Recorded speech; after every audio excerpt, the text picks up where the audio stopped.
ಅಲ್ಲ, K N ರಾಜಣ್ಣವರು ಇತ್ತೀಚಿನ ದಿನಗಳಲ್ಲಿ ಹೇಳಿಕೆಗಳನ್ನು ಭಾಳ ಕೊಡ್ತಾ ಇದ್ದಾರೆ. ನಾನು ಕೆ ಎನ್ ರಾಜಣ್ಣವರು ಹಿರಿಯರಿದ್ದೀರಿ, ನಾವು ಗೌರವ ಕೊಡೋದಿಷ್ಟೇ. ನೀವು ಮುಖ್ಯಮಂತ್ರಿಗಳ ಬಗ್ಗೆ ಮಾತಾಡ್ತೀರಿ, ಡಿ ಕೆ ಶಿವಕುಮಾರ್ ಬಗ್ಗೆ ಮಾತಾಡ್ತೀರಿ, ಯಾವ ಉದ್ದೇಶದಿಂದ ಮಾತಾಡ್ತಾರೆ? ನಿಮಗೆ ಮಂತ್ರಿ ಸ್ಥಾನ ಹೋಗಿದ್ದರಿಂದ ಇವೆಲ್ಲ ನೀವು ಮಾತಾಡೋದು ಪ್ರಚೋದನಕಾರಿ ಮಾತಾಡ್ತೀರಾ ಅನ್ನಿಸ್ತಾ ಇದೆ. ದಯವಿಟ್ಟು ಒಂದು ತಿಳ್ಕೊಳ್ಳಿ, ಮೊನ್ನೆ ನಡೆದಂಥ ಚುನಾವಣೆಯಲ್ಲಿ ಯಾರು ಚುನಾವಣೆಗೆ ಹೋಗಲಿಲ್ಲ, ಹೈಕಮಾಂಡ್ ತೀರ್ಮಾನ ಮಾಡೋ ಅಭ್ಯರ್ಥಿ ಬಗ್ಗೆ ಕೆಲಸ ಮಾಡಿಲ್ಲ, ಅವ್ರ ಬಗ್ಗೆ ಯಾರಿಗೆ ಕೊಡಬೇಕು ಅನ್ನೋದನ್ನ ಏನು ಡಿ ಕೆ ಶಿವಕುಮಾರ್ ಕೊಡ್ತಾರಾ? ಅವ್ರ ಅಧ್ಯಕ್ಷರು, ರಾಷ್ಟ್ರೀಯ ನಾಯಕರು ಹೇಳ್ದಂಗೆ ಮಾಡ್ತಾರೆ. ಡಿ ಕೆ ಅವ್ರು ಕೊಡ್ಬೋದು ಅಥವಾ ನಮ್ಮ ಸಿ ಎಮ್ ಅವರೇ ಕೊಡ್ಬೋದು. ಯಾರು ಕೊಟ್ಟರು ಅದು ಏನು ಆ ಪರವಾಗಿ ಇವ್ರ ಪರವಾಗಿ ಕೊಟ್ಟಿದ್ದಲ್ಲ, ಅದು ನೀವು ಮಾಡಿದ ತಪ್ಪಿ ಕೊಟ್ಟಿರ್ತಾರೆ.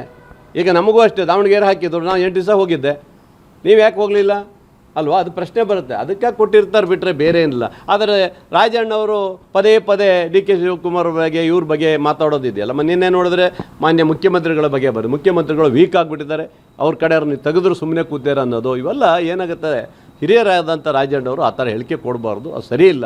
ಡಿ ಕೆ ಅವ್ರ ಬಗ್ಗೆ ಮಾತಾಡೋದು ಸರಿ ಇಲ್ಲ ಅಂತ ನಾನು ಹೇಳ್ತಾ ಇದ್ದೀನಿ ಇವತ್ತು.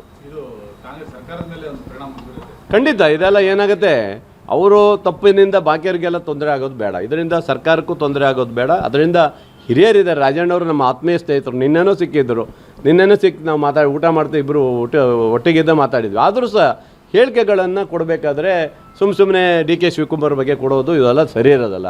ಯಾಕಂದರೆ ನಮಗೂ ಕೊಡೋಕ್ಕೆ ಬರ್ತಾವೆ ಹೇಳಿಕೆಗಳು, ಬೇಕಾದಷ್ಟು ಕೊಡ್ಬೋದು. ಆದರೆ ಬೇಡ, ಪಕ್ಷ ಇವೆಲ್ಲ ತೊಂದರೆ ಆಗಬಾರ್ದು ಅನ್ನೋ ರೀತಿ ನಾವು ಸುಮ್ಮನೆ ಇದ್ದೀವಿ ಅಷ್ಟೇ.